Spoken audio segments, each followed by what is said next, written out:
আসসালামু আলাইকুম, শফিক ভিলেজ এগ্রোতে আপনার স্বাগতম। আর অবশ্যই আপনি স্ক্রিনে দেখতে পাচ্ছেন শুকনো জমিতে পানি দিচ্ছি।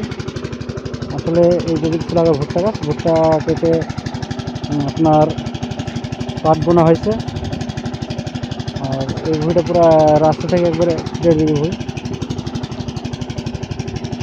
আর কী পাটটা বোনা হয়েছে সেটা আপনাদের বলবো, তবে ভিডিওটা যদি ভালো লেগে থাকে অবশ্যই ভিডিও শেয়ার করবেন। আর পাট বোনার পরপরই কিন্তু সেচটা দেওয়া একান্ত জরুরি, বুঝা গেছে? সেচ দেবেন, দেখা যাচ্ছে পাট দ্রুত বেড়ে পড়বে।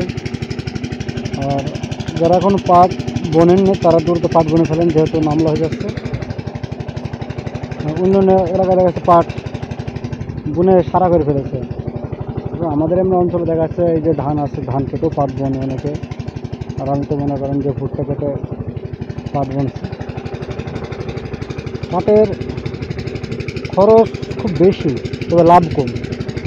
আচ্ছা, এখানে খরচ কীভাবে বেশি হয়? এই যে পাট বোনা, চাষ দেওয়া, কাটা, বান্দা, আবার শিখানো, এতে অনেক খরচ। এতে দেখা যাচ্ছে চাষিদের লাভ হয় না। আসলে পাট কেন করা হয়?